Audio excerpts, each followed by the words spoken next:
Bueno, ya estamos con todo el equipo, pero lo saluda Hernán Lecher, con quien vamos a empezar a desarrollar la información que trajiste. Buenísima, Hernán, ¿eh? ¿Cómo estás, Tomás? Buenas Sí, efectivamente. A ver, no podemos prever con precisión qué va a dejar este gobierno en diciembre, para el próximo gobierno.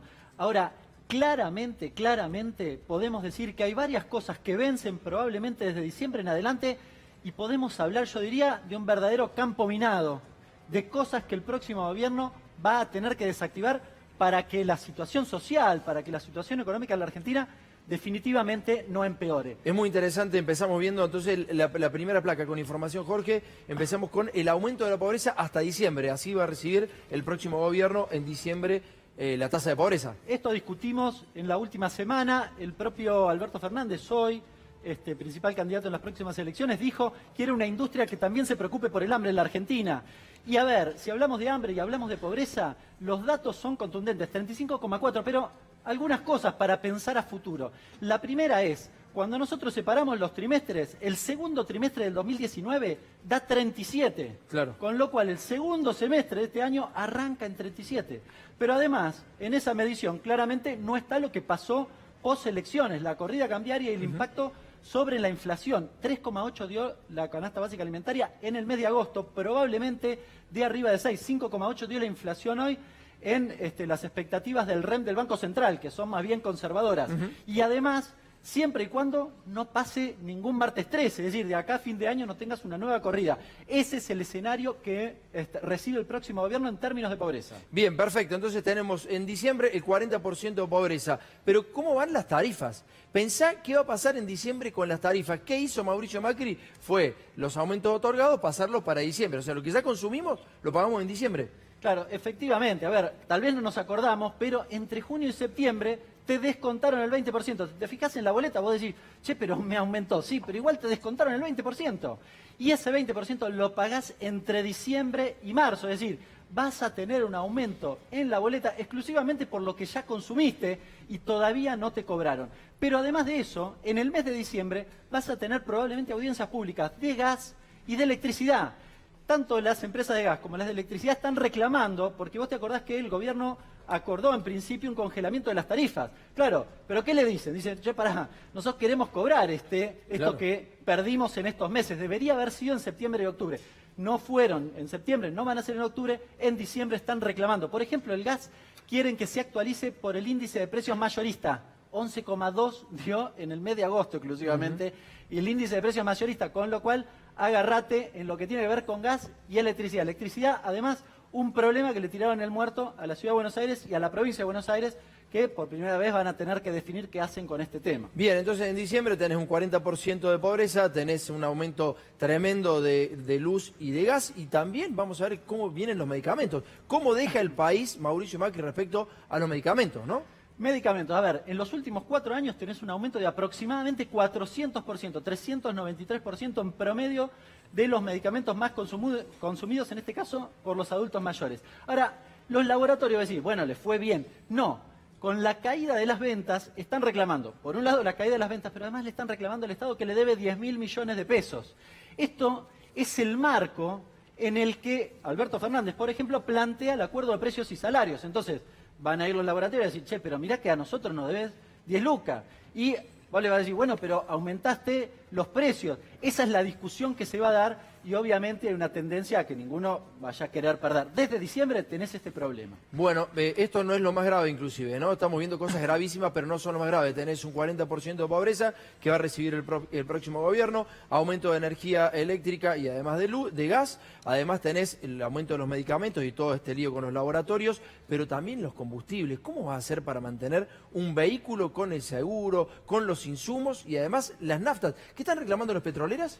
Bueno, efectivamente el gobierno dijo, bueno, congelamos las naftas. No funcionó tampoco, aumentó 4%, pero ¿qué reclaman las petroleras? Dicen, a ver, habíamos quedado que los combustibles seguían el precio del dólar. La última devaluación y la anterior todavía no llegamos al precio del dólar. O sea, están reclamando casi un 40% de atraso en el precio de lo que tiene que ver con los combustibles. Esto también le da el marco a la discusión del pacto de precios y salario. Las petroleras dicen, nosotros estamos atrasados, los combustibles debían estar al precio del dólar, estamos 38% abajo. Ay, ay, ay, ay, esto le da un marco feísimo al fin de año, seguramente un marco social con mucho enojo, evidentemente. Afuera ya no se puede viajar, evidentemente, y acá transitar por las rutas va a estar complicado. Peaje, nafta, bueno, la verdad que va a ser muy complicado el fin de año en la Argentina. Nos vamos a las garrafas. ¿Cómo viene el tema de la garrafa del gas licuado de petróleo? Bueno, vos te acordás que ahí hablamos del aumento del gas por corriente, digamos. Sí, claro. Ahora, el envasado, ¿qué pasó? En principio, el gobierno anterior había modificado esto de la garrafa social, que nunca las encontrabas. Cuando ibas a comprar no estaba, lo cambió por el plan hogar, que era una transferencia directa a la persona que cobraba. Bueno, en 2015 te daban 77 pesos por cada garrafa. La garrafa valía 97, con lo cual te cubría el 80%. Hoy ese valor está en 183 pesos. Aumentó 140%. Ahora, la garrafa, por, digamos, lo que dice la Secretaría de Energía, está en casi 300 pesos. O sea, ya te cubre el 60%, ya no te cubre el 80% como cubría antes. Pero además, como desregularon absolutamente todo, no la encontrás ese valor. Ayer consulté. ¿A cuánto pusiste la garrafa ahí, Hernán? Porque no 450 pesos. Bueno, yo te digo, en Vaca Muerta, a principio de año, cuando estuvimos nosotros, la garrafa para la gente, para los hogares humildes, pues son para hogares humildes, evidentemente, estaba en 550 pesos. Bueno, esta es la de 10 kilos, efectivamente, yo fui un poco conservador, porque algunos precios me los pasaron, en el conurbano bonaerense estoy hablando, a 500 pesos. Claro. Bien, con lo cual, ahí fui conservador. Claramente, ¿sabes cuánto te cubre los 183 pesos? El 40%. Si es 500 o 550, te cubre el 30%.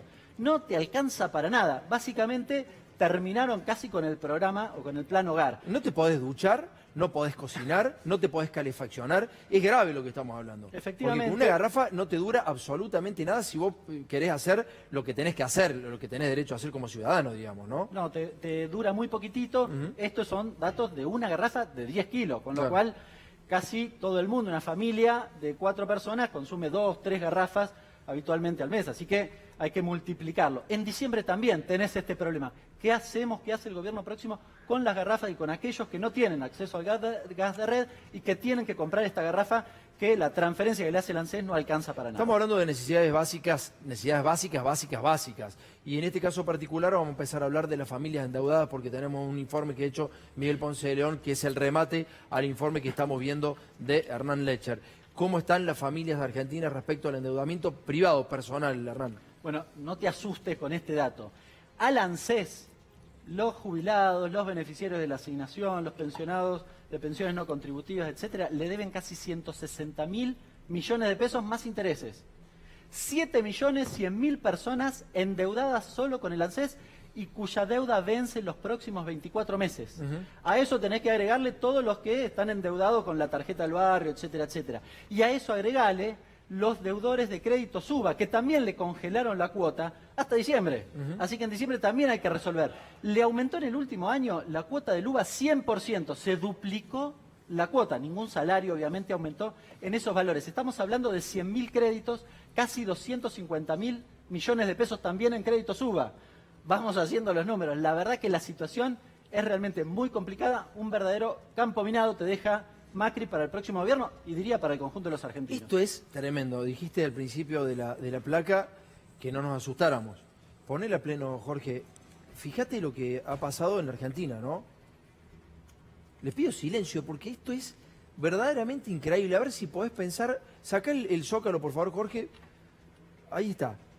Esto es lo que ha dejado Mauricio Macri para el próximo presidente. No sé cómo va a salir el próximo presidente, si es Macri, si es Alberto, si es Labaña, el que sea. No sé cómo sale de esto, más todas las cosas que hemos dicho recién que afectan a la vida cotidiana. La política de endeudamiento nacional la aplicaron también para las provincias, para las familias obligadamente. Te hicieron perder poder adquisitivo y tomá, acá tenés el crédito. La plata que perdiste te la doy, pero a una tasa de interés. Gracias, Hernán. Miguel, ¿cómo estás? Buenas noches. Buenas noches.